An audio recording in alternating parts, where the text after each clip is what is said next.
مبینہ طور پر کہ کچھ جو لوگ جو مجلس شورا کے جو اراکین تھے ان لوگوں کے ساتھ بھی سختی اور زیادتی کی گئی، لیکن سعد رضوی بالکل پرعزم رہے. انہوں نے وہ جس مطالبے پر کھڑے تھے اس میں کسی طرح کی بھی انہوں نے لچک نہیں دکھائی. تحریک لبیک کے جو ورکرز ہیں وہ بھی اپنے معاہدے پر کھڑے رہے اور انہوں نے بڑی ہمت طاقت سے وہ جو ایک تمام اس پریشر کا مقابلہ بھی کیا، بالکل جھکنے سے انکار کر دیا اور حکومت پر دباؤ رکھا کہ جو حکومت نے معاہدہ کیا تھا وہ اس معاہدے کو پورا کرے. اور یہ ثابت کیا کہ اگر کوئی بھی سیاسی جماعت اپنے اصولوں پر، اپنے مینیفیسٹو پر اگر وہ رہے، کاربند رہے اور عوام کی تائید و حمایت اس کے ساتھ ہو تو اس کو دبانا، اس کو ہٹانا، اس کو تبدیل کرنا کوئی اتنا آسان کام نہیں. تحریک لبیک میں یہ بات بالکل ایک جس سے بڑی جو پولیٹیکل پارٹیز ہیں وہ خوفزدہ بھی ہیں کیونکہ یہ ایک بڑی پاپولر جماعت ہے، گراس روٹ لیول پر اس کی موجودگی ہے اور جو انہوں نے کہا وہ کر کے دکھایا اور کسی طاقت کے آگے نہیں وہ جھکے. تو یہ جو پولیٹیکل پارٹیز ہیں اس کے لیے یہ ایک بہت بڑا پیغام ہے اور تمام سیاسی جماعتیں ان سے اسی لیے خطرہ بھی محسوس کرتی ہیں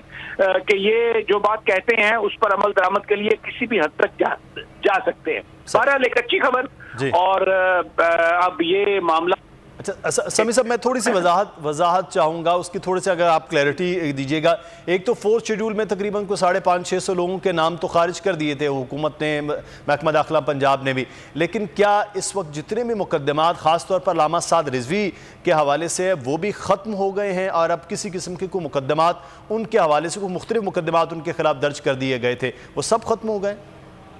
دیکھیے ان کو فورتھ شیڈول میں ڈالا گیا تھا، ان کے خلاف کوئی نیا مقدمہ کوئی درج نہیں کیا گیا تھا. یہ بات آپ یاد رکھیں کہ علامہ سعد رضوی جو ہیں ان کو گرفتار کیا گیا تھا جب وہ ایک جنازہ پڑھ کے واپس آ رہے تھے مذاکراتی ٹیم سے ملنے کے لیے. تو جو بھی وائلنس ہوا، جو کچھ بھی ہوا اس میں وہ تو جیل میں تھے، کسی کے ساتھ ان کا رابطہ نہیں تھا، ان کو کسی بھی مقدمے میں انوالو نہیں کیا جا سکتا تھا. ان کو فورتھ شیڈول میں ڈالا، تحریک کو کالعدم قرار دیا. پرانے جو معاملات تھے ان میں درخواستیں ضرور آئیں ان کا نام شامل کرنے کے لیے، لیکن ان کے اوپر کوئی مقدمہ تھا ہی نہیں. یہی وجہ تھی کہ پنجاب ہائی کورٹ کے ریویو بورڈ نے اور فیڈرل ریویو بورڈ نے ان کی نظر بندی کو کالعدم قرار دیا تھا. ان کی نظر بندی کے حوالے سے کہا تھا کہ یہ پنجاب حکومت کا فیصلہ صحیح فیصلہ نہیں ہے اور پنجاب حکومت کے پاس کوئی ایویڈنس نہیں تھا. فورتھ شیڈول سے ان کا نام پہلے ہی نکالا جا چکا ہے. تو سعد رضوی صاحب کے اوپر کوئی مقدمہ نہیں ہے، کسی طرح کا ان کے اوپر کوئی کسی طرح کے چارجز نہیں ہے وائلنس پہ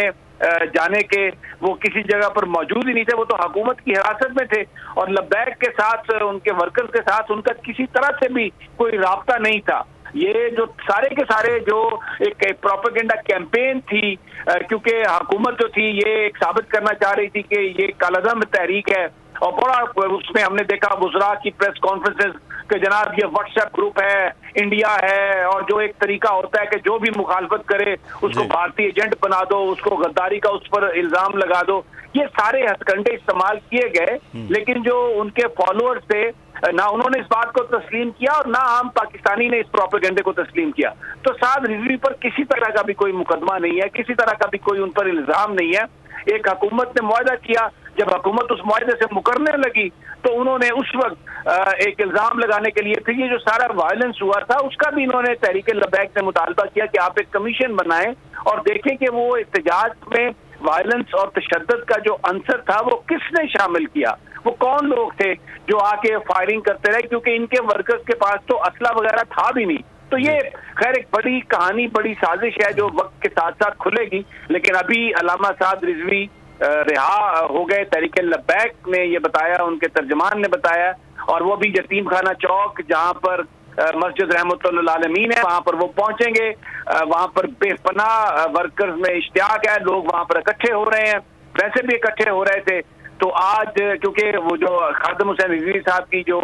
برسی کی تقریبات ہیں، آج اس کا پہلا دن ہے، 3 دن تک وہ تقریبات جاری رہیں گی. تو یہ ایک تحریک لبیک کے لیے بڑی خوشی کی خبر ہے اور عام پاکستانی نے بھی سکھ کا سانس لیا کہ ملک میں جو ہیجان تھا وہ اپنے منطقی انجام تک اب وہ ختم ہوا، وہ پہنچا معاملہ. اور پھر دوسری بات یہ ہے کہ یہ ایشو لوگوں کے دلوں کے بہت نزدیک تھا کیونکہ یہ ناموس رسالت کا ایشو ہے اور مسلمان ناموس رسالت پر مکمل طور پر یقین رکھتے ہیں. جی اچھا، اگر سمیع ابراہیم صاحب، کیونکہ لاہور مرکز بھی ہے تحریک لبیک پاکستان کا، اور سعد رضوی صاحب کی بھی رہائی اب لاہور میں، اور لاہور میں یہ چیزیں ہیں. لاہور میں سر ایک الیکشن ہونے جا رہا ہے، پچھلے ماضی کا ہر الیکشن ہر حلقے میں تحریک لبیک پاکستان الیکشن بھی لڑتی رہی ہے، اور وہ دوسری اور تیسری بڑی جماعت کے طور پر ووٹ بھی حاصل کرتی رہی، اور پورے ملک میں. لاہور میں اب این 133 کا الیکشن ہونے جا رہا ہے، آپ بھی اس کو دیکھ رہے ہیں. یہ ایک بڑا ٹرننگ پوائنٹ ہوگا کہ ایک طرف پاکستان تحریک انصاف کے امیدوار نہیں فائنل ہو پا رہے، دوسری جانب تحریک لبیک جو ہے اس کے سربراہ واپس آ گئے ہیں، تو ایک اچھا الیکشن بھی اس کا مطلب ہے